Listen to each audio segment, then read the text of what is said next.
വിൽപ്പുറം പോണ റൂട്ടിലാണ് കേട്ടോ. അപ്പോൾ ഇവിടെ കണ്ടൊരു ഒരു ഹോട്ടലാണ്. നല്ല അടിപൊളി ഫുഡ് കേട്ടോ.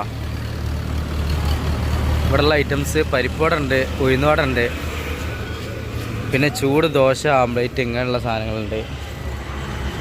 പിന്നെ ഇതിൽ ഇഡ്ഡലി കാര്യങ്ങളൊക്കെ ഉണ്ട് കേട്ടോ, കറികൾ കാര്യങ്ങളൊക്കെ ഉണ്ട്. ഇതേപോലെ ഇലയിൽ അട്ടത്തീരാ, പ്ലേറ്റിൽ ഇലയിൽ വെച്ചിട്ട് തരും. കുറഞ്ഞ ഏരിയയുള്ളൂ കേട്ടോ. ഇതേമാതിരി കുറഞ്ഞ ഏരിയയിലുള്ള കച്ചവടമാണ്. അടിപൊളിയാണ് കേട്ടോ, നല്ല ടേസ്റ്റ് ഉണ്ട്. ഉഴുന്നുവട, പരിപ്പുവട, ദോശ, ഇനി ഭൂരി ഉണ്ട് കേട്ടോ അവിടെ, അതും ടേസ്റ്റ് ചെയ്യണം. ഭൂരിക്കാണെങ്കിൽ അതുപോലത്തെ ഒരു മസാലക്കറി ഉണ്ട് കേട്ടോ, ഉരുളക്കിഴങ്ങിൻ്റെ. നമ്മളെ മറ്റുള്ള സാധനത്തിനൊക്കെ അതുപോലത്തെ കറി. ഇതുപോലെ ഒരു ഓപ്പൺ സെറ്റപ്പാണ് കേട്ടോ മൊത്തത്തിൽ. സ്റ്റെപ്പ് ഭയങ്കര ഹൈലൈറ്റ് ആയിട്ടാണ് കണ്ടാണ്. വിറകൊക്കെ കൊടുത്തിട്ട് ഇങ്ങനെ കത്തിക്കണ ഒരു മോഡല്. പോണ ആൾക്കാരുണ്ടെങ്കിൽ മിസ്സാക്കണ്ട കേട്ടോ. വിൽപ്പുറം എത്തണേ ഉള്ളൂ, ഒരു 3 കിലോമീറ്റർ കൂടി പോയി വിൽപ്പുറമാണ്. നല്ല ഫുഡ് കേട്ടോ. 35 ഡിഗ്രി ചൂടാട്ടോ വിൽപ്പുറത്ത്. താങ്ങൂല മക്കളെ, 12:30 മണിയായിട്ടുള്ളൂ. ഇനി 2 മണിയാകുമ്പോഴത്തേന് 45-47 ഡിഗ്രി സെൽഷ്യസ് ചൂട് വരും. താങ്ങണില്ല. 10 മണിയാകുമ്പോഴത്തേന് 28-29 ഡിഗ്രി ചൂട് കത്തിക്കണം. ഞങ്ങൾ കുറേ നേരം സൈഡാക്കിയിട്ട് തലവേദന എടുത്തിട്ട് ഇപ്പോഴാണ് വണ്ടി എടുത്ത് പോയിരുന്നത്. ഇതുപോലത്തെ കടല നമ്മളെ കൈക്കൊക്കെ കിട്ടുന്ന ഒരു സിറ്റുവേഷനാട്ടോ ഇവിടെ ഉള്ളത്. അങ്ങനത്തെ ഒരു കൃഷിയിടത്തിലാണ് നമ്മളുള്ളത്. വിശദമായിട്ട് തന്നെ കണ്ടോക്കിയാലോ. നമ്മളുള്ളത് തിരുവണ്ണാമലൈ ഭാഗത്താണ് കേട്ടോ. ഇപ്പുറം തിരുവണ്ണാമലൈ റൂട്ടിലാണ് കേട്ടോ. അപ്പോൾ ഇവിടെ ഇങ്ങനെ എന്തോ കൃഷികൾ കാര്യങ്ങളൊക്കെ വിളവെടുക്കുന്നുണ്ട്. ഒരുപാട് ആൾക്കാരുണ്ട്. നല്ല വെയിലുമാണ് കേട്ടോ. ഞമ്മക്കത് പോയൊക്കെ എന്ത് സംഭവം എന്നുള്ളത്. നല്ല ചൂടാട്ടാ. ഈ ചൂടത്തും ഇവിടെ ആൾക്കാർ പണിയെടുക്കുന്നുണ്ട് കേട്ടോ. കടലാണ് കേട്ടോ. കടല ഇതേപോലെ ഇവിടെ എടുക്കുന്നുണ്ട്.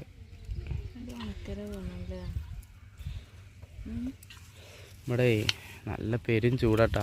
36 ഡിഗ്രി 37 ഡിഗ്രി സെൽഷ്യസ് ചൂടുണ്ട്.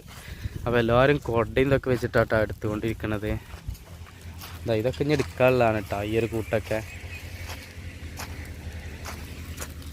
ഇതേപോലെ ആണ് കടല ഉണ്ടാവുക കണ്ടാ. ഈ കടല പിന്നെ പോലെ ഇങ്ങനെ വേർതിരിക്കുകയാണ്.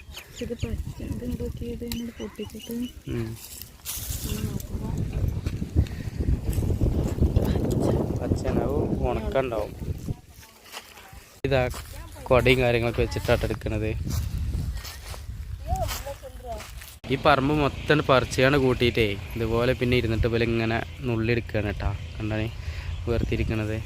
എന്നിട്ട് ബാക്കിക്ക് മാറ്റിയാണ് പറിച്ചത്. ഈ ഒരു കൂട്ടം മൊത്തം പറിക്കാനുള്ളത്. അതേപോലെ പറിച്ചിട്ട് പാത്രത്തിലാക്കുന്നുണ്ട്, പിന്നെ പറിച്ചിട്ട് ചാക്കിലൊക്കെ ആക്കുന്നുണ്ട് കേട്ടോ. ആ ഒരു ഏരിയയിലൊക്കെ ഉണ്ട്. ഇത്രയും കൂടുതൽ ആൾക്കാർ പണിയെടുക്കുന്നുണ്ട് എന്നുള്ളതാണ്. കാണുന്ന കൂട്ടം പറിക്കാനുള്ളതാണ്. ഈ കാണുന്നതൊക്കെ പറിക്കാനുള്ളതാണ് കേട്ടോ. അങ്ങനെ കിണറൊക്കെ ഉണ്ട് കേട്ടോ. നല്ല തെളിഞ്ഞ വെള്ളമുണ്ട്. കിണറ്റിക്കുള്ള മോട്ടറിൻ്റെ ഓപ്പറേഷനും കാര്യങ്ങളൊക്കെ ഇവിടെയാണ് കേട്ടോ. ഇങ്ങനെ തൂക്കട്ടെ. ഈ ഒരു പാത്രം അളവ് പാത്രമാണ്. ഇങ്ങനെ തൂക്കിയിട്ട് ഇതിലേക്ക് മാറ്റുകയാണ് കേട്ടോ. ഓരോരുത്തരും കൊണ്ടുവരുന്നത് ഇതുപോലെ എടുക്കുകയാണ്. എന്നിട്ട് ഇതാണ് അളവ് പാത്രം വരെ.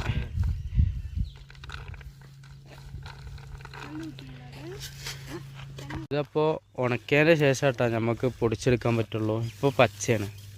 ഇപ്പോൾ പൊട്ടിച്ച് കഴിഞ്ഞാൽ പച്ച ആയിട്ടാണ് കിട്ടുള്ളൂ. പച്ചക്കടല.